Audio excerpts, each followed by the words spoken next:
Number 1. Robert Bales.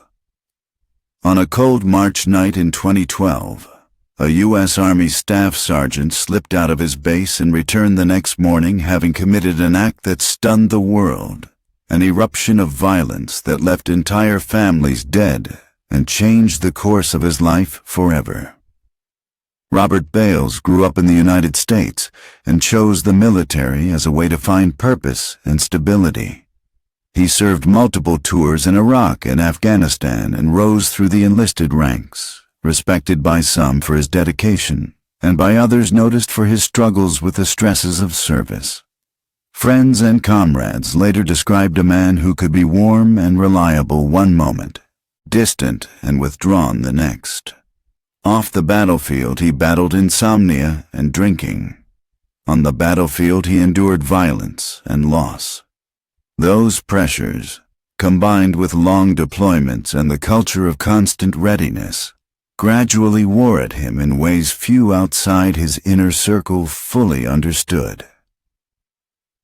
In the months leading up to March 2012, people around Bales saw a man fraying at the edges.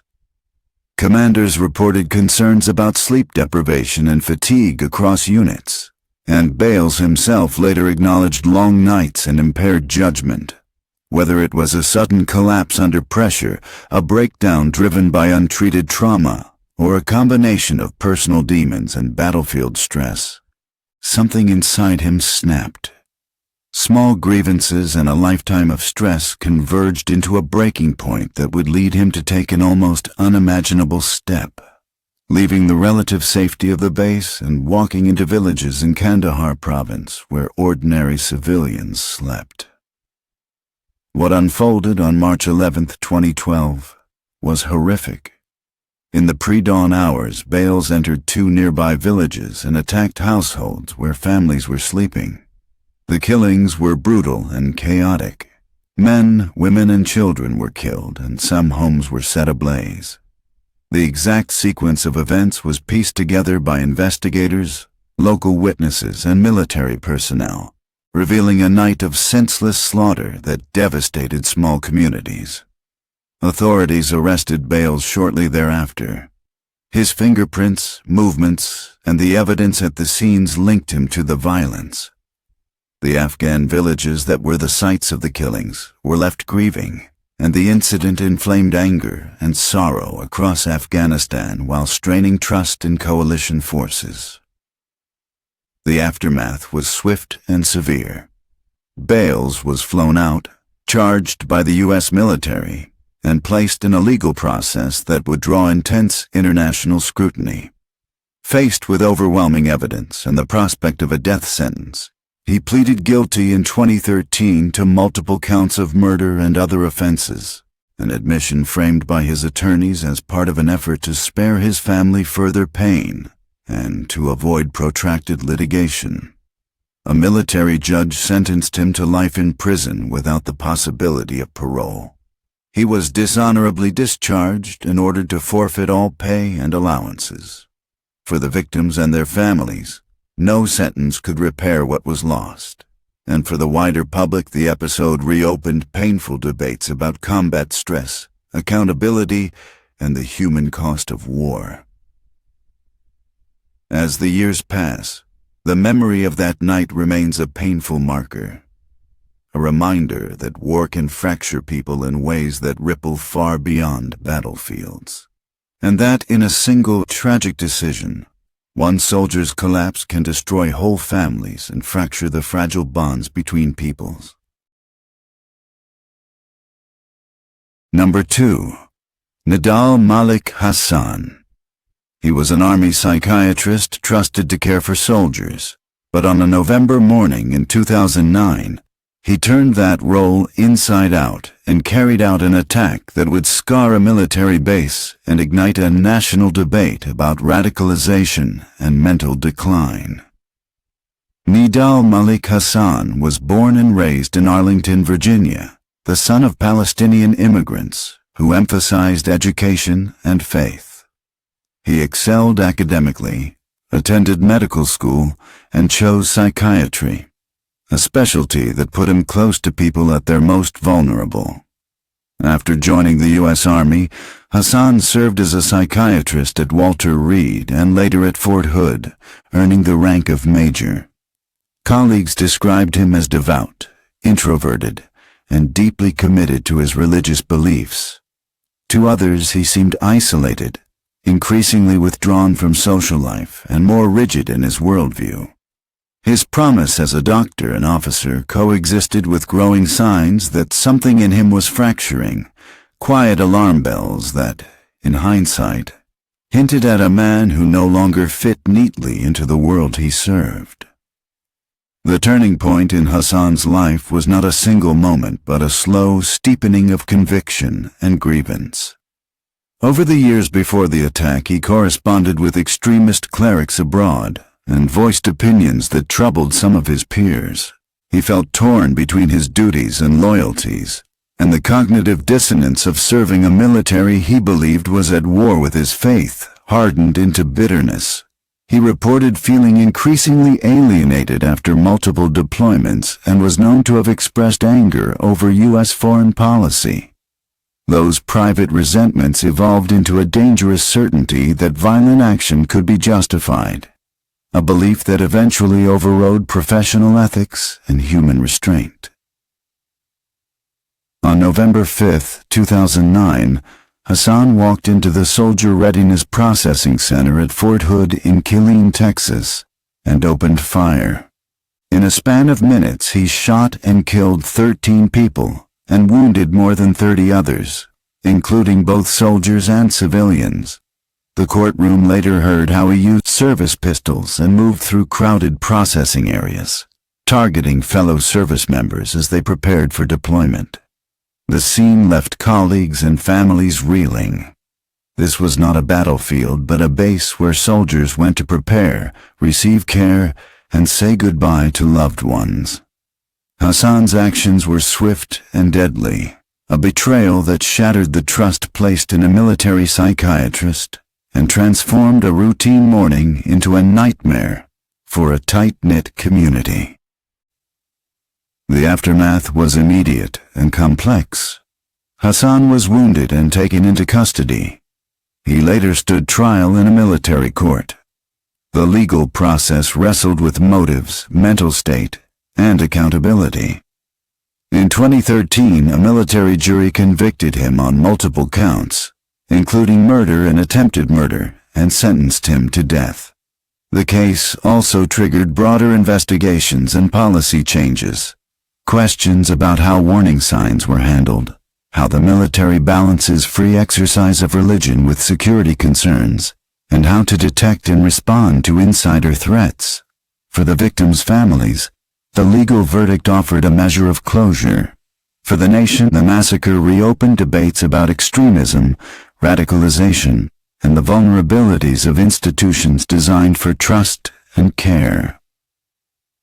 As the years pass, the Fort Hood attack remains a painful marker, a reminder that someone who heals can also harm, that faith and grievance can mutate into violence, and that systems meant to protect can be blindsided from within. The final chapter for Hassan may be written in a courtroom and on an execution roster, but the headline of that day, "Trust Betrayed at the Hands of One of Its Own," lingers long after. Number 3. Calvin Gibbs. He led a small group of soldiers into a darkness they called a game, and the killings they carried out for sport would later reveal how ordinary men can become monsters under command and camaraderie. Calvin Gibbs grew up in Billings, Montana, and joined the U.S. Army, where he quickly rose to the rank of staff sergeant. He carried a tough, confident persona that attracted younger soldiers to his squad. To some, he seemed a natural leader. To others, an intimidating figure who pushed the limits of discipline. In Afghanistan, his charisma and swagger morphed into something far darker. He became the center of a small, closed group where loyalty was enforced by fear and cruelty. Over time, those who followed him began to accept, then imitate, behavior that stripped their victims of any humanity. The turning point was not a single instant, but a pattern of escalation. Drug problems in the unit, boredom on patrol, and a culture that tolerated bravado and dehumanizing language.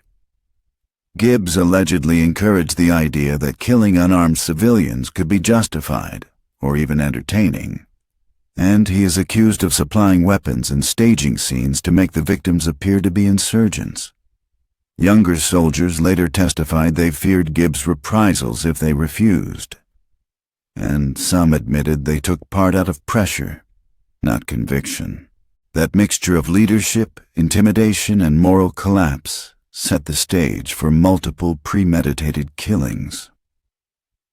What followed in 2010 were 3 horrific murders near Forward Operating Base Ramrod in Kandahar province.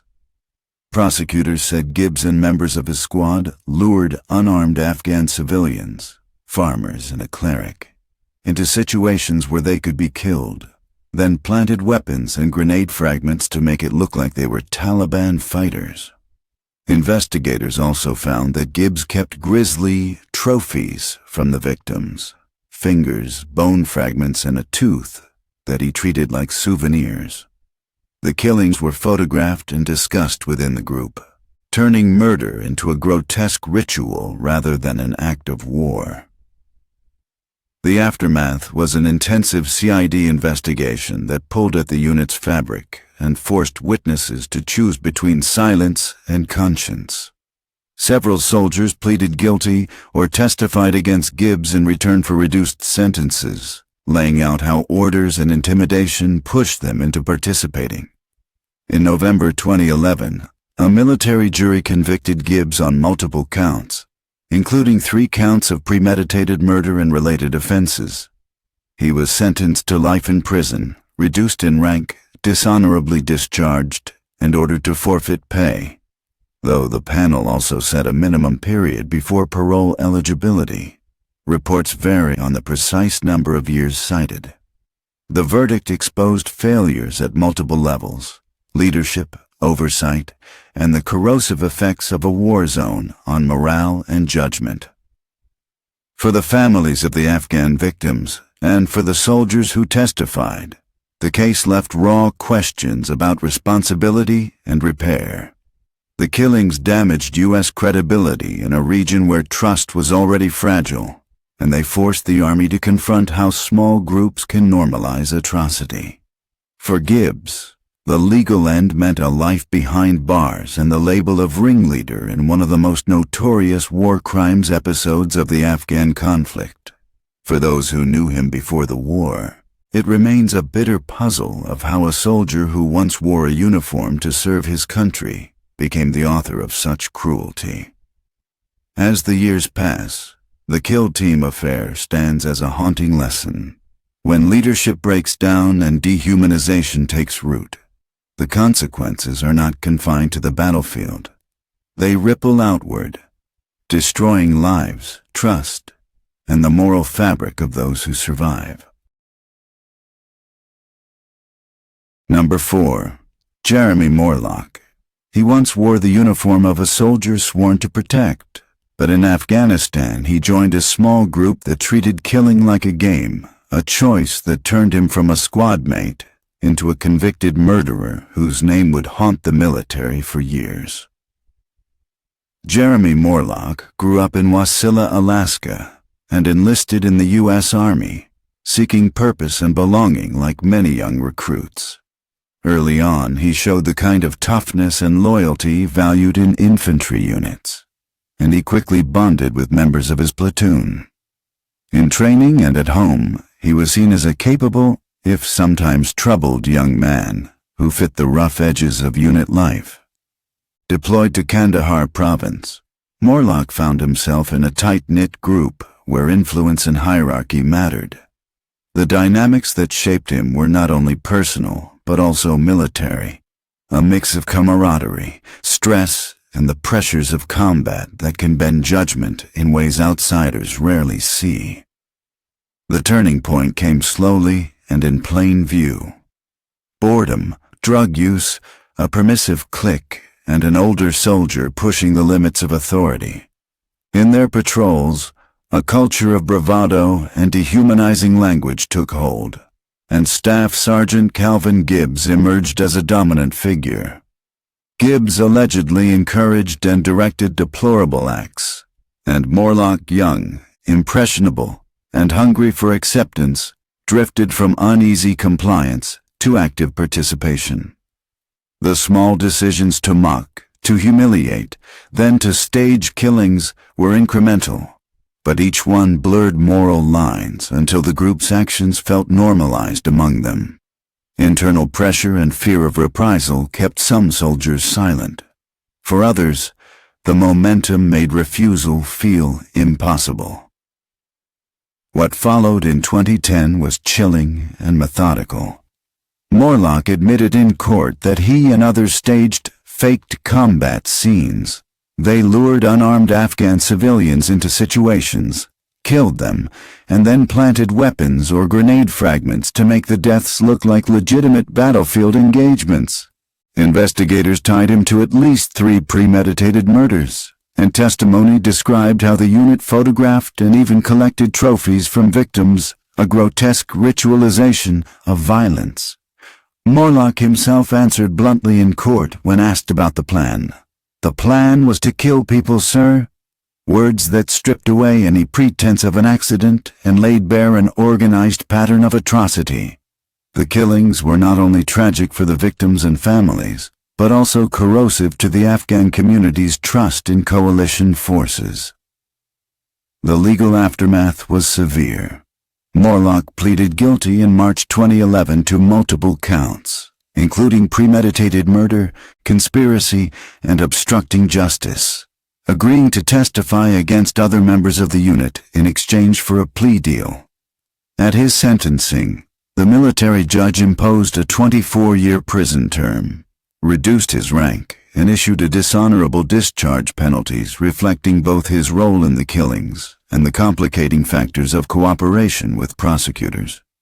Several co-defendants faced a range of outcomes.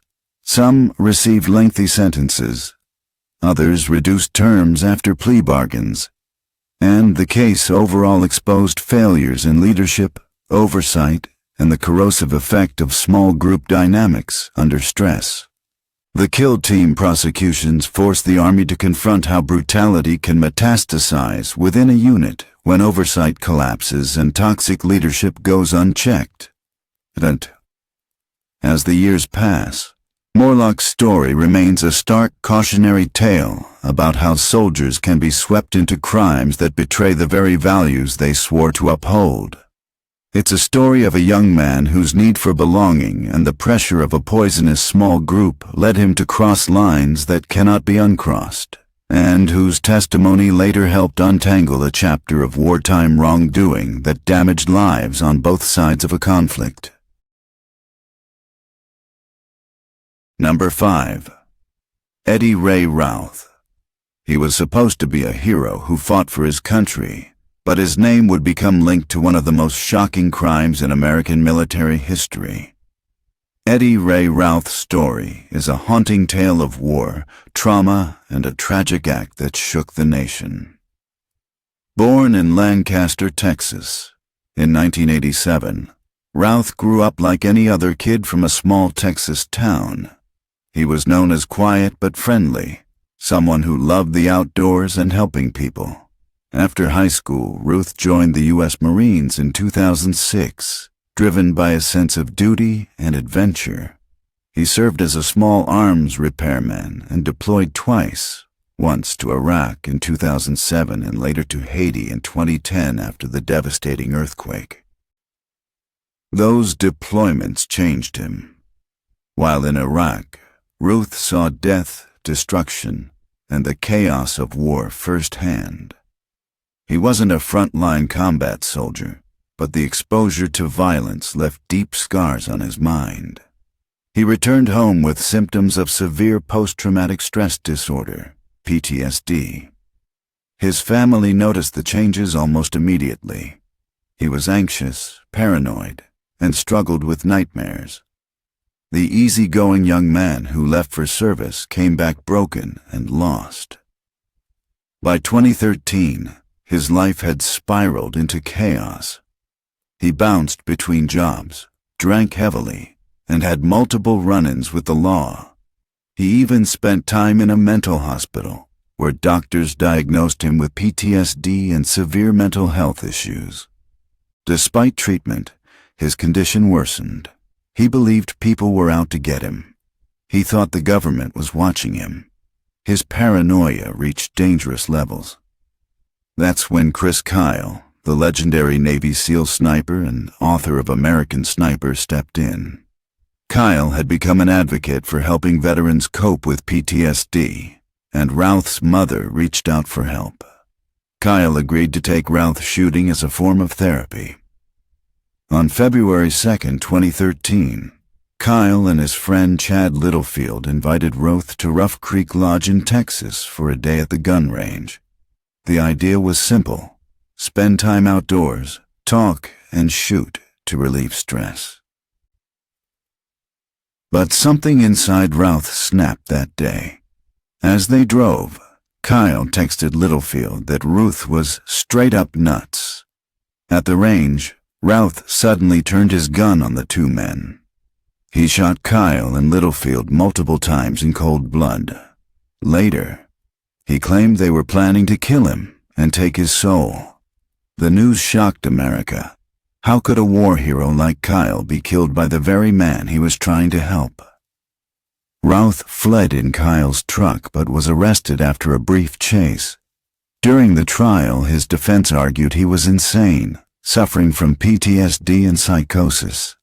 Prosecutors claimed he knew what he was doing.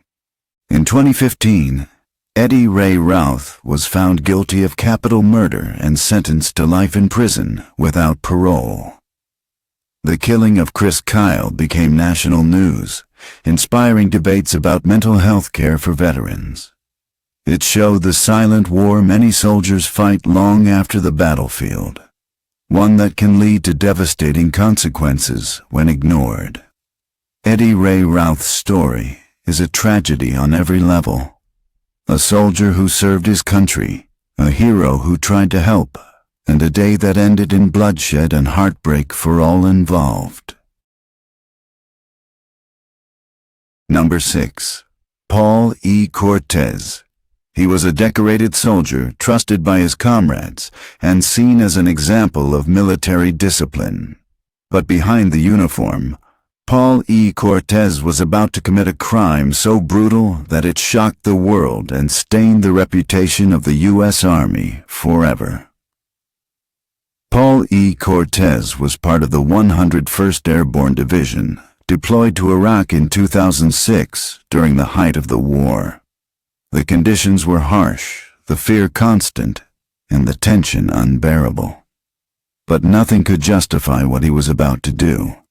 On a hot afternoon in March, Cortez and 3 other soldiers decided to leave their post and head into a small village south of Baghdad.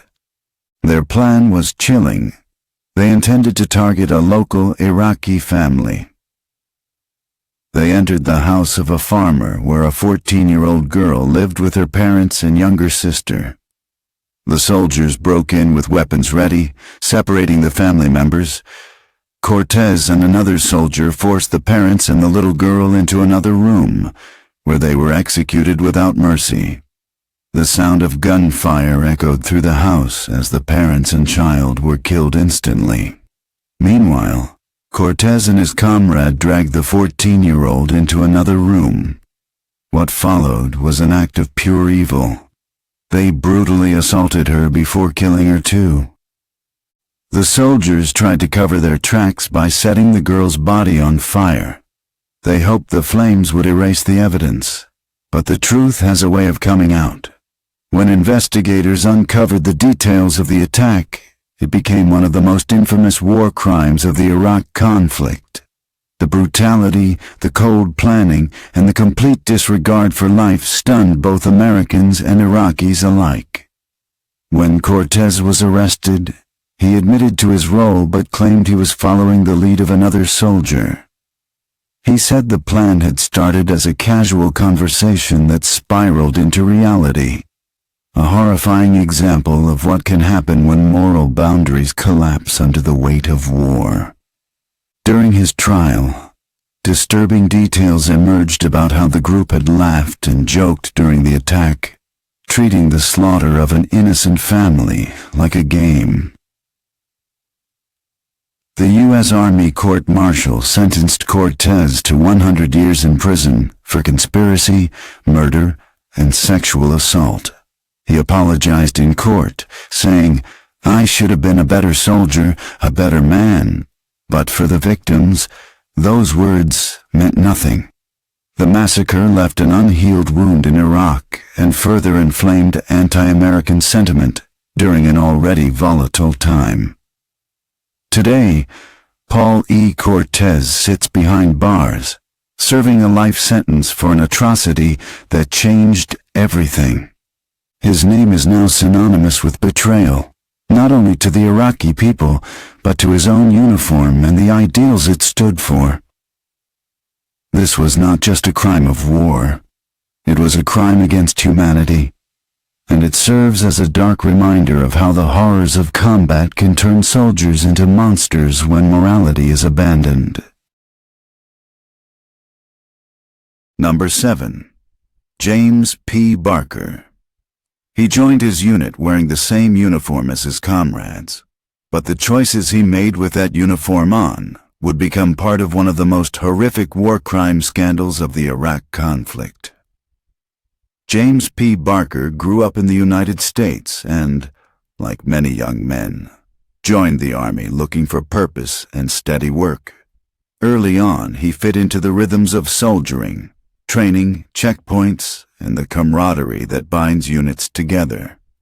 Friends and fellow soldiers later described him as a product of the environment, a young man hardened by long deployments, exhausted by stress, and increasingly shaped by the brutal normalcy of a combat zone.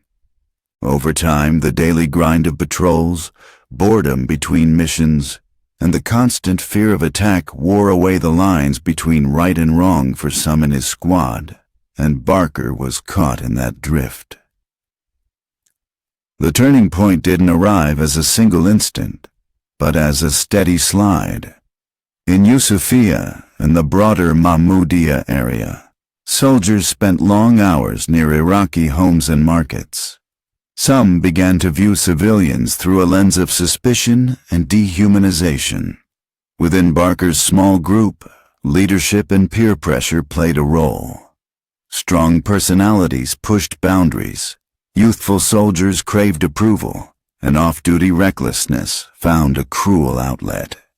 What might have started as crude jokes and harassment escalated into plans that crossed every moral line the uniform is supposed to protect. Barker, influenced by that unit culture and the examples set by more dominant soldiers, became one of the men who took the deadly next step. On March 12, 2006, the consequences of those choices exploded into a nightmare. Barker, alongside other members of his unit, participated in the abduction, gang rape and murder of 14-year-old Abir Qasim Hamza al-Janabi, and the killing of several members of her family, her mother, father, and 6-year-old sister, while 2 younger brothers were at school and survived. According to investigations and later testimony, the soldiers lured members of the family, committed unspeakable acts, then tried to stage the scene to look like a combat engagement by planting weapons.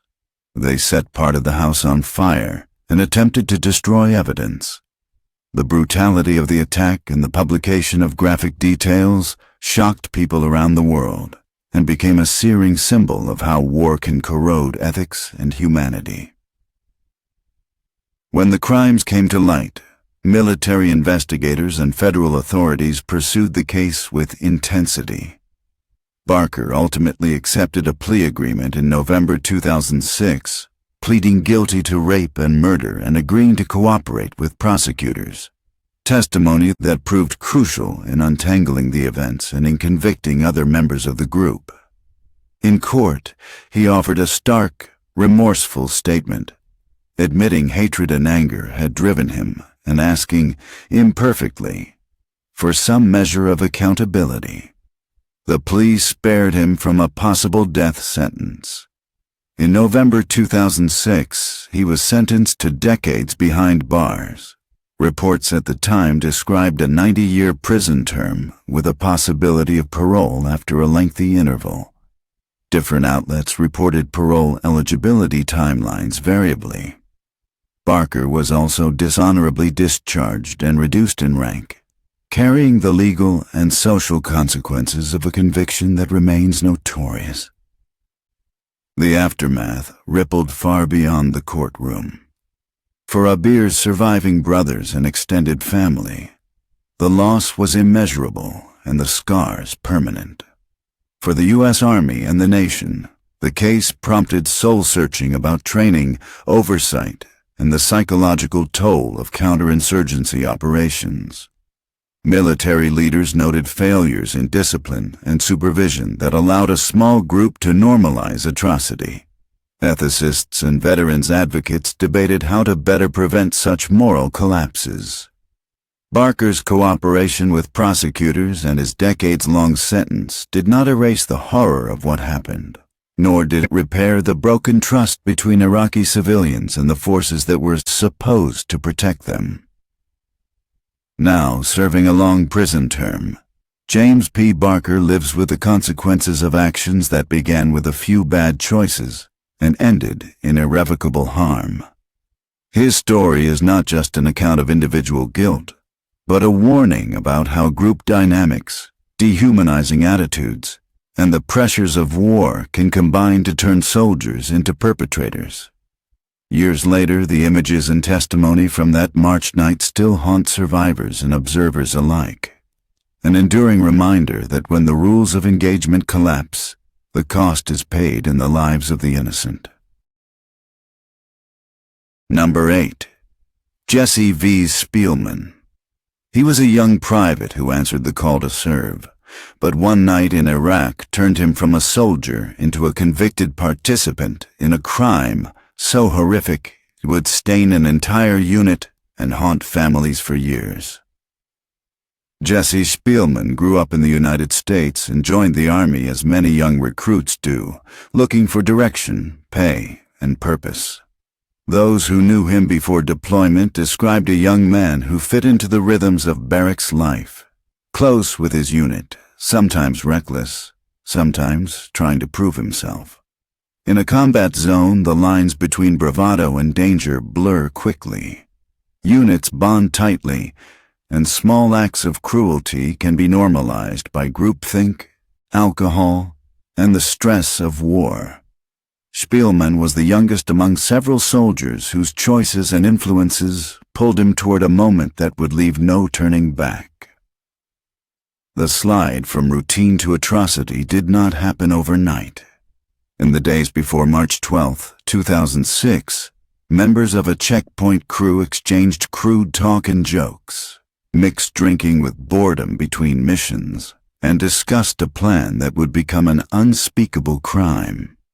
According to investigators and later testimony, the group singled out a 14-year-old girl they had seen near their post. Power, peer pressure, and a toxic attempt to prove toughness converged into a plan to snatch, assault, and silence a family. Spielman agreed to go along, and prosecutors later described him as playing a lookout role during the attack.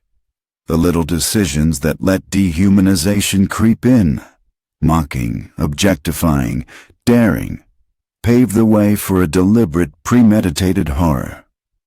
On the night that changed everything, the soldiers left their post and went to the home of Abir Qasim Hamza al-Janabi. What followed was a chain of cruelty. The 14-year-old was raped, then killed, and members of her family, her parents and a young sister, were murdered as they tried to defend one another.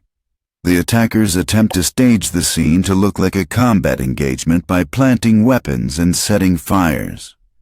A grotesque effort to disguise a private crime as a legitimate enemy encounter. Spielman's role, as described at trial, was not primarily as the rapist, but as an active participant who knew what was planned and stood guard while the horrors occurred. The village was left shattered. 2 younger brothers who were at school survived, but their lives and childhoods were forever broken. When the truth surfaced, the military and the nation recoiled. Investigations exposed how a small group's choices could metastasize into a war crime. Spielmann and others were charged by court-martial. The proceedings laid bare the planning, the evidence, and the ways the unit tried and failed to hide what happened. At trial, prosecutors presented witnesses and forensic proof tying the accused to the scene. Defenders sought to explain group dynamics, fear, and confusion, but the brutality and deliberateness of the acts left little room for sympathy. The trial forced painful testimony from people who had seen the events unfold or helped conceal them, and it exposed the disturbing ease with which moral boundaries can erode in a combat environment. The sentence reflected the gravity of the crimes. Spielmann was found guilty of multiple counts, including rape, conspiracy to commit rape, housebreaking with intent to rape, and felony murder, and in August 2007, a military court handed him a term that effectively ensured decades behind bars, 110 years, with the plea agreement mechanics defining parole eligibility after a period. He was dishonorably discharged, reduced in rank, and ordered to forfeit pay, punishments meant to mark both legal and moral condemnation. For the family of Abir, no sentence would return what was lost. For the community and the military, the case prompted soul-searching about leadership, supervision, and the culture that allowed such a crime to happen. Years later, Spielmann remains a name tied to one of the most notorious war crimes of the Iraq conflict. The case did not just punish individuals. It forced institutions to examine training, oversight, alcohol policies, and how to detect and stop dehumanizing behavior before it becomes murderous. It also raised agonizing questions about responsibility. How much blame belongs to the men who pulled the trigger or stood guard, and how much to the system that let them go unchecked? The answer is complex, but the human cost is simple and absolute. Lives taken, families destroyed, and a community scarred by violence that should never have been allowed to happen. As the years pass, the memory of what happened in that small house continues to echo, a reminder that the worst outcomes of war are not only on distant battlefields, but in moments when ordinary people choose to do extraordinary harm. Number 9. Isaac Aguigui. He built a secret world out of paranoia and promises, and the web he spun would pull in soldiers, civilians, and ultimately the law, leaving behind a string of deaths that exposed how easily loyalty can be twisted into something lethal. Isaac Aguigui grew up in Washington State and joined the Army as a young man, a choice that seemed to offer direction and purpose. At first he fit the role. He trained, deployed, and moved through military life like many of his peers. But beneath the surface, friends and family later described a man searching for meaning and status in the wrong places. After the unexplained death of his pregnant wife, Deirdre, in 2011, Aguigui's life took a darker turn. He collected a large insurance payout, began spending money on weapons and nights out, and drifted into a circle of disaffected soldiers who called themselves Fear, an anti-government militia that would become infamous. The pivot from troubled soldier to alleged ringleader didn't happen overnight.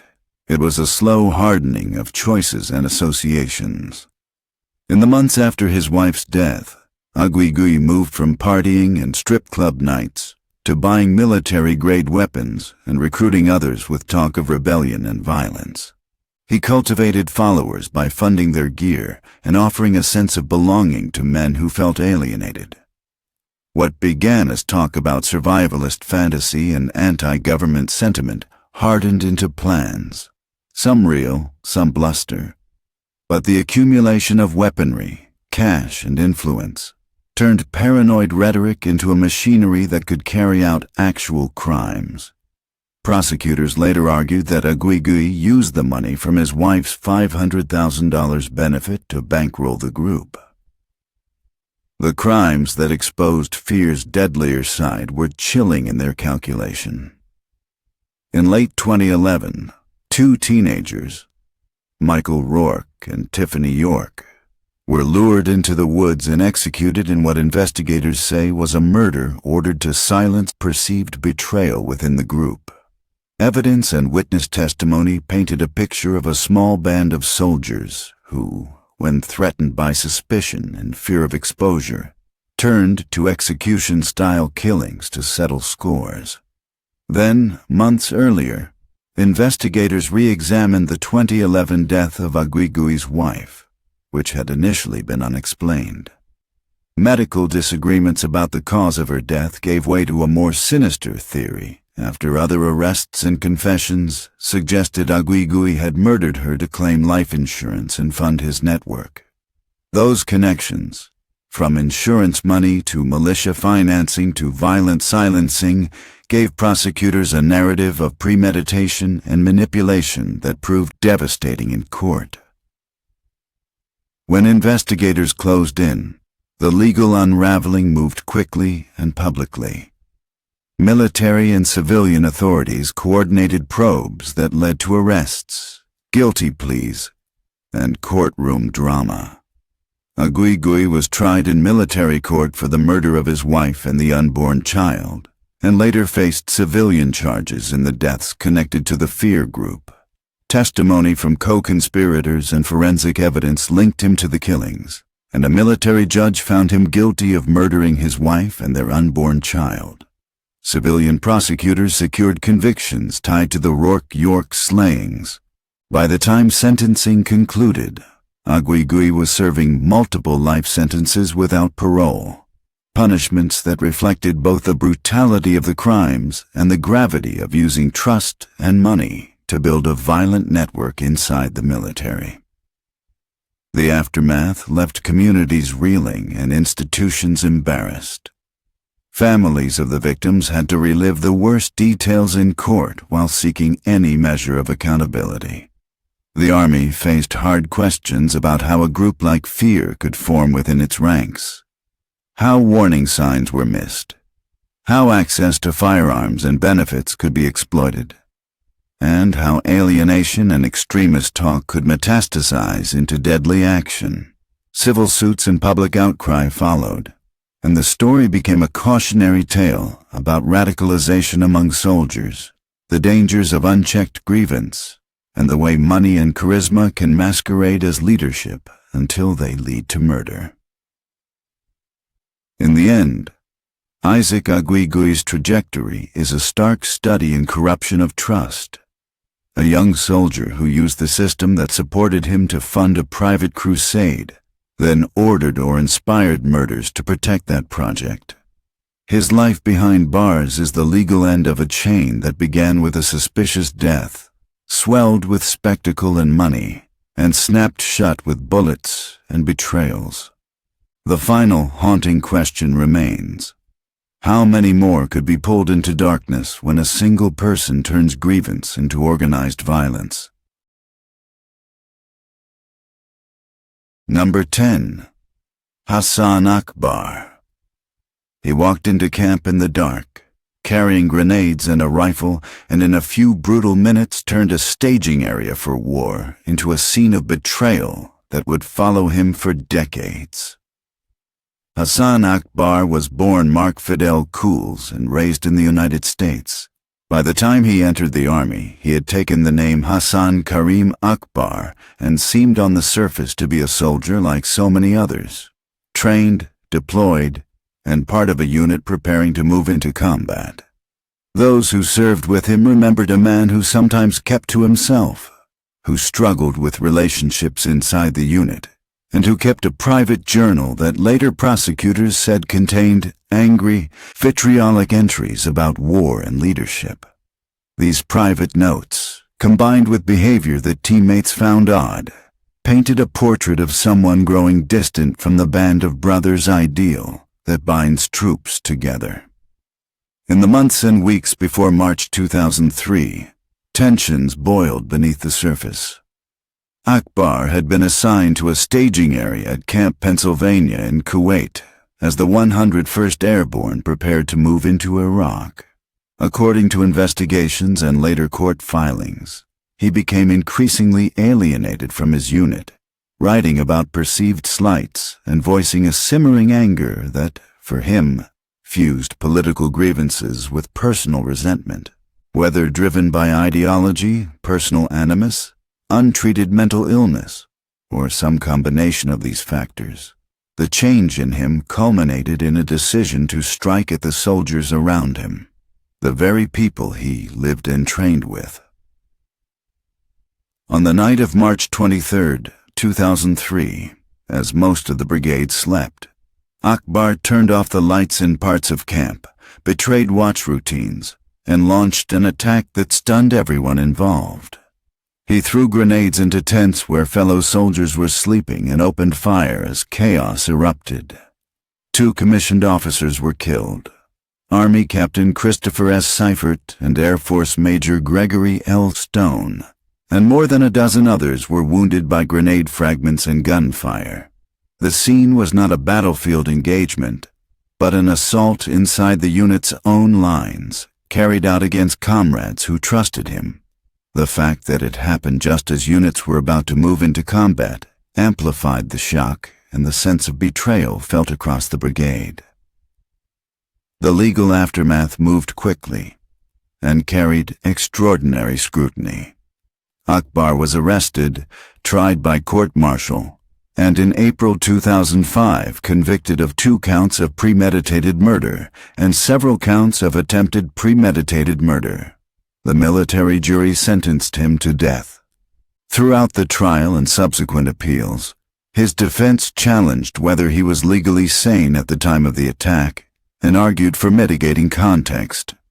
Prosecutors pointed to the premeditated nature of the act, the contents of his notebooks, and the deliberate steps he took to disable lights and target sleeping tents.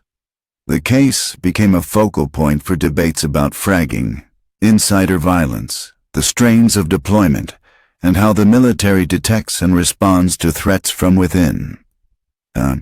Years of appeals and legal wrangling followed, with questions about evidence, diary entries shown to jurors, and the standards applied in military capital cases. Courts have repeatedly reviewed motions and rulings.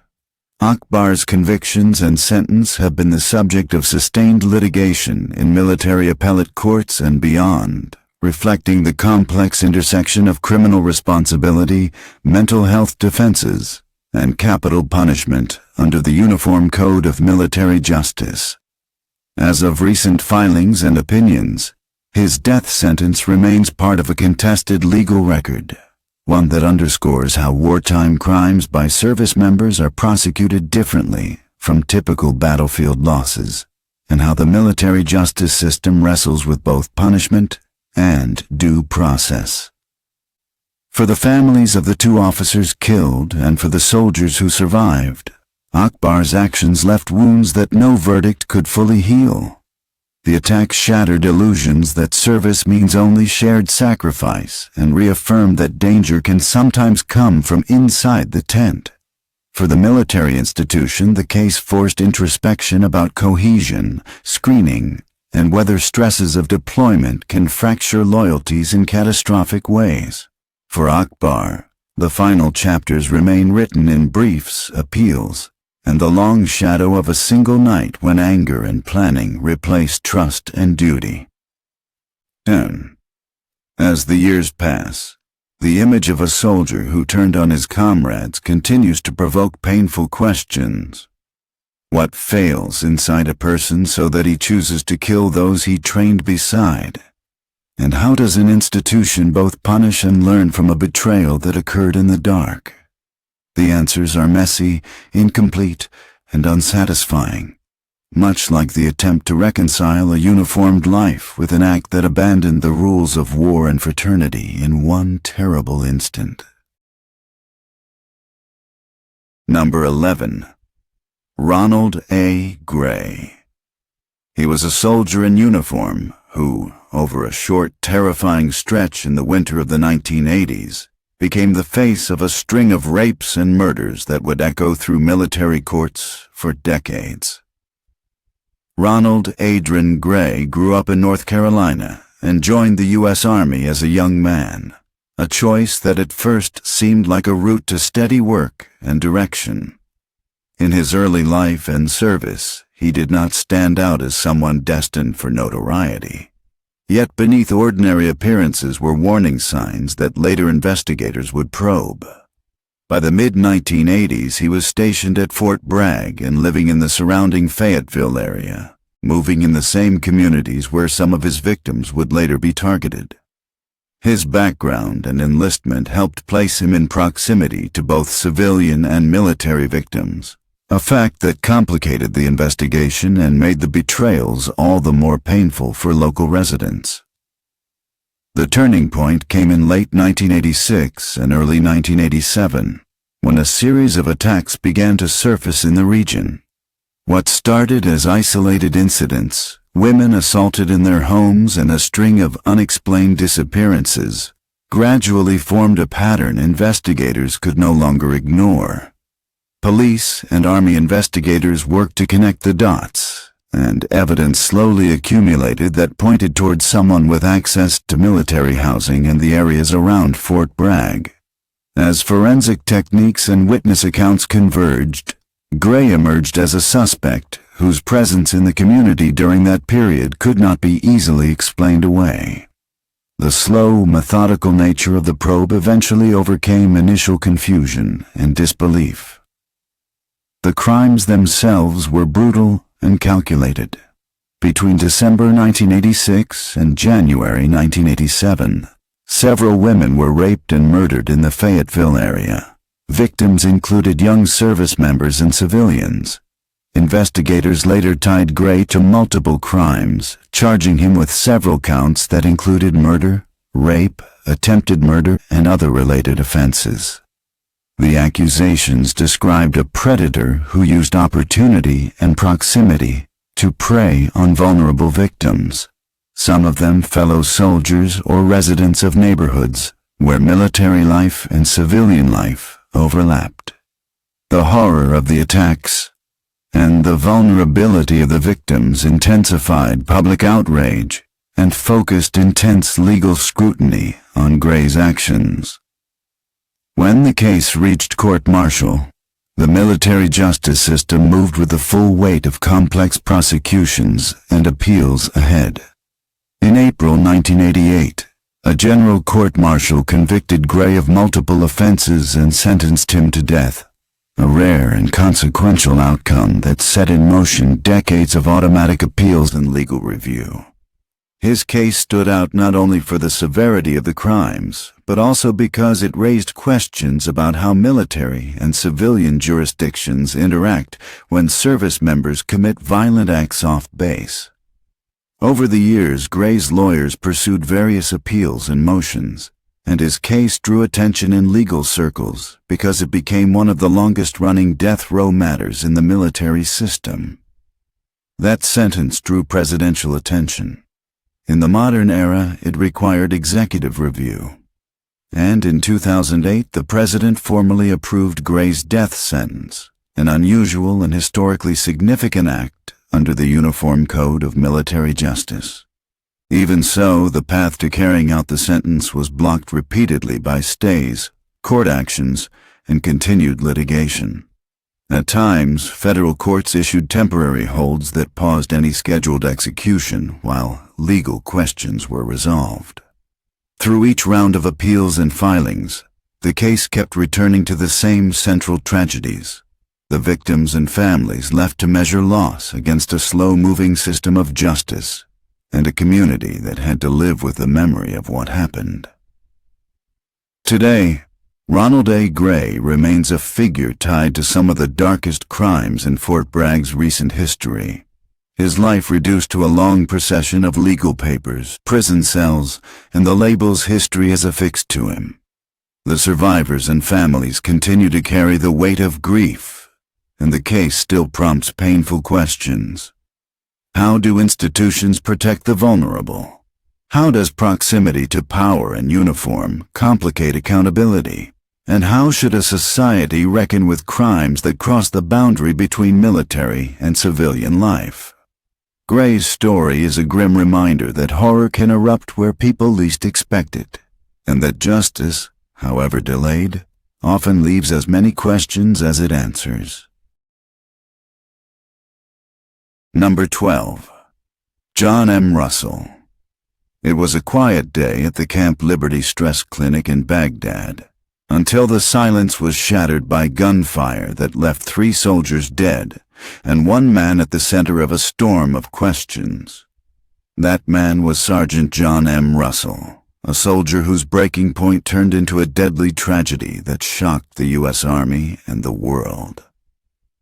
John M. Russell wasn't a newcomer to military life.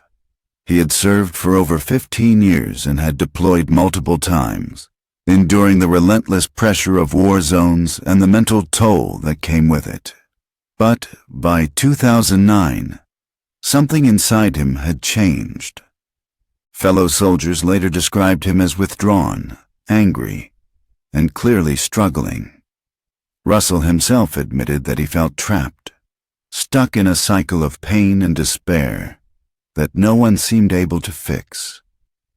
On May 11, 2009, Russell was scheduled for a counseling session at the Camp Liberty Combat Stress Clinic. According to reports, the session didn't go well.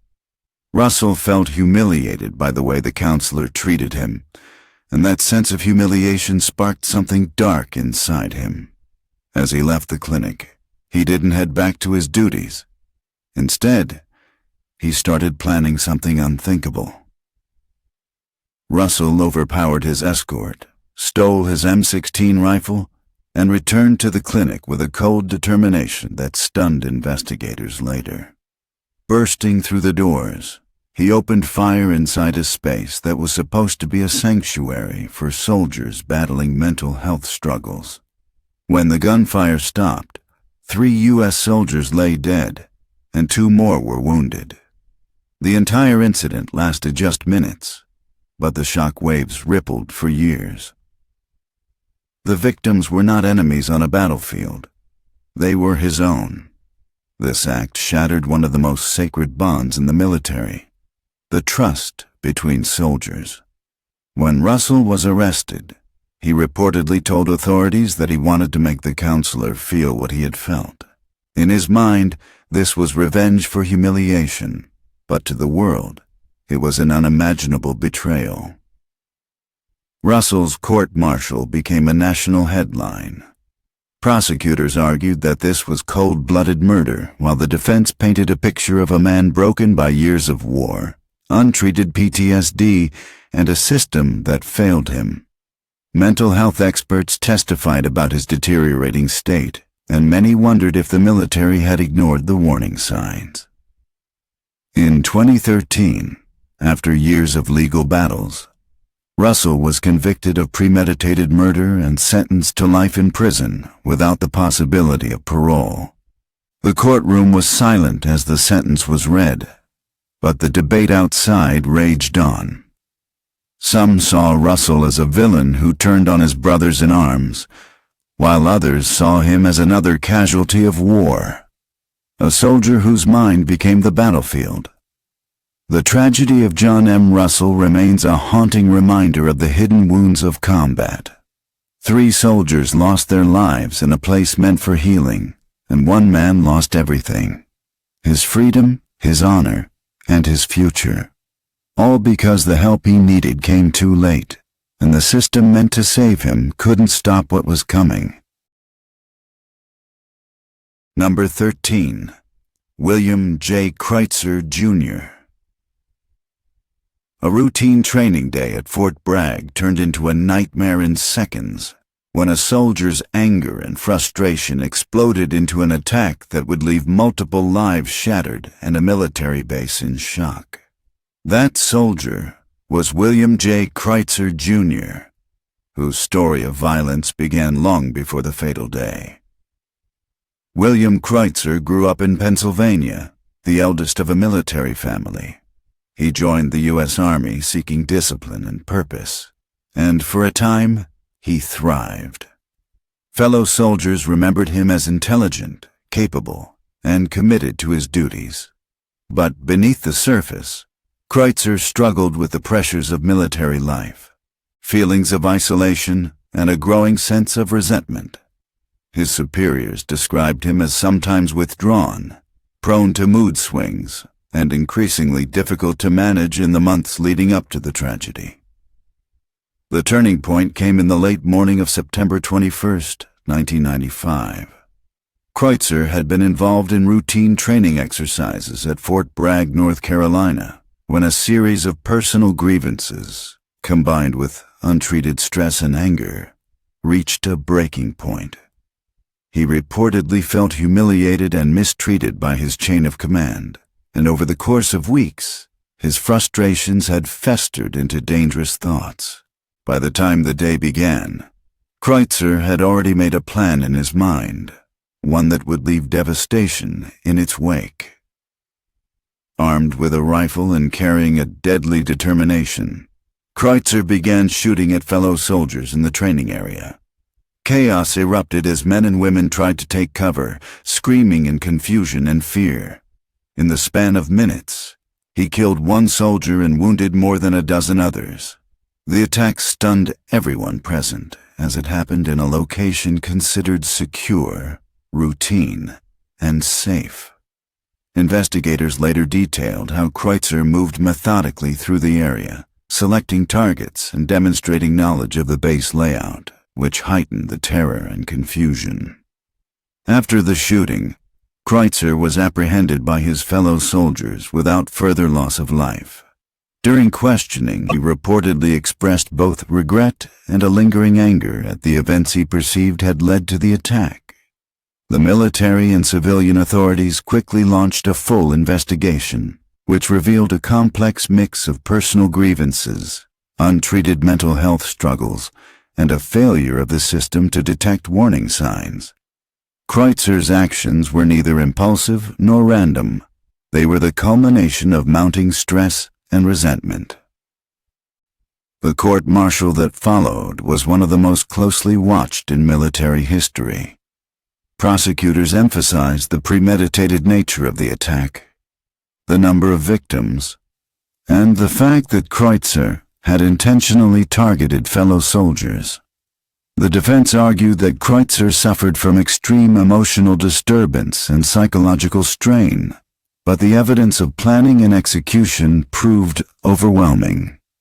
In 1996, he was convicted of murder and multiple counts of attempted murder and sentenced to death.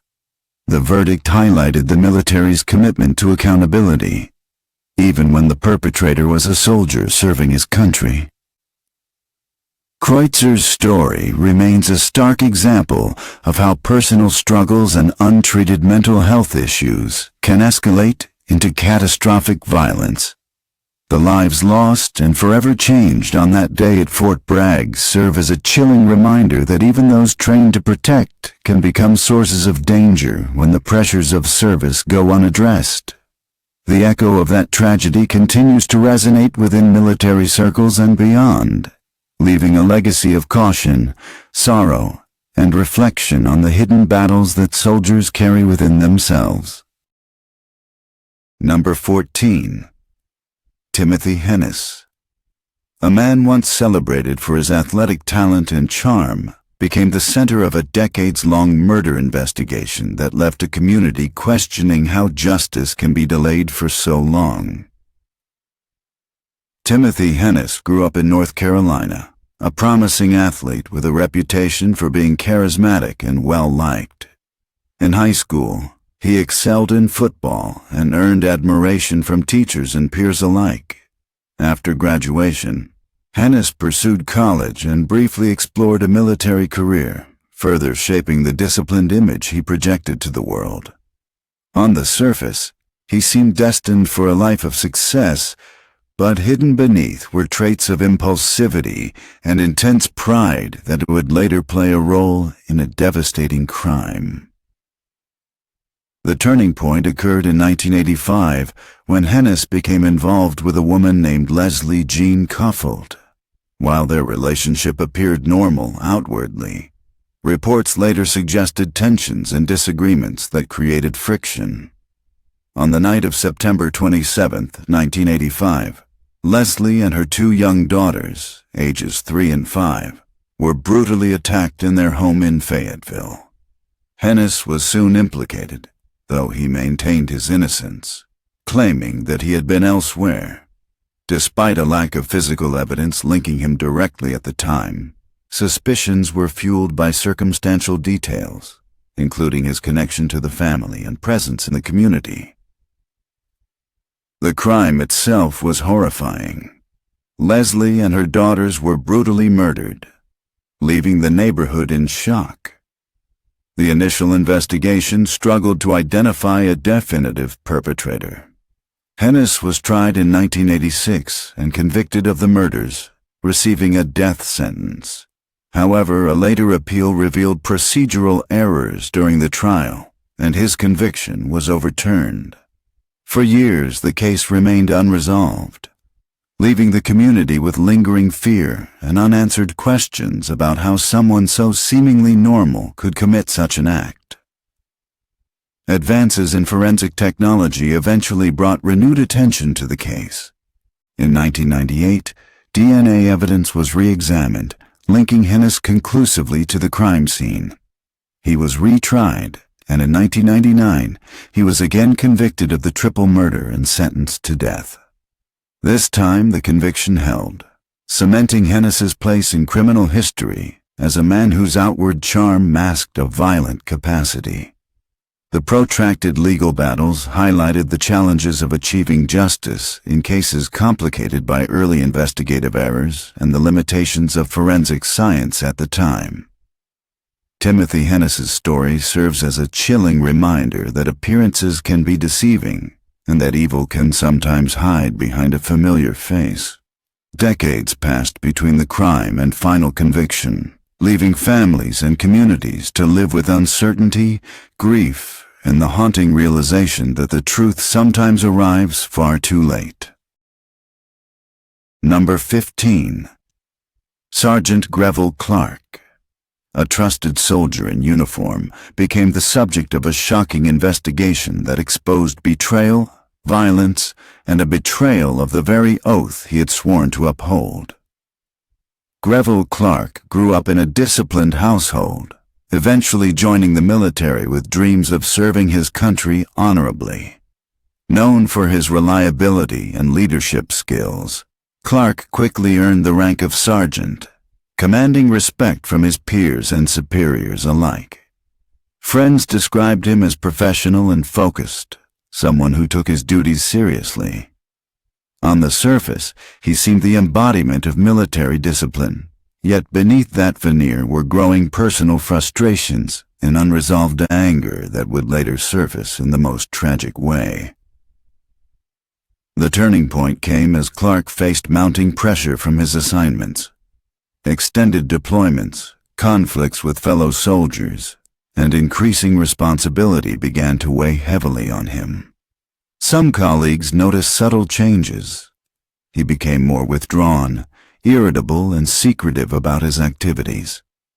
Experts later suggested that Clark may have been struggling with stress-related mental health issues, compounded by a sense of isolation and resentment within the rigid military environment.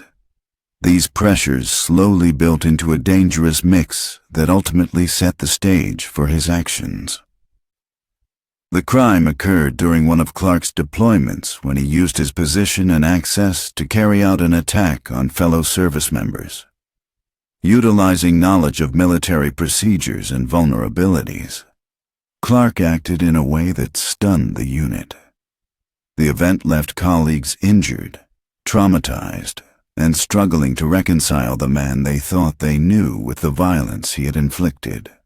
Investigators noted the meticulous planning and the emotional detachment with which he executed his attack, which heightened the shock for those affected. After the incident, Clark was apprehended and subjected to a thorough investigation.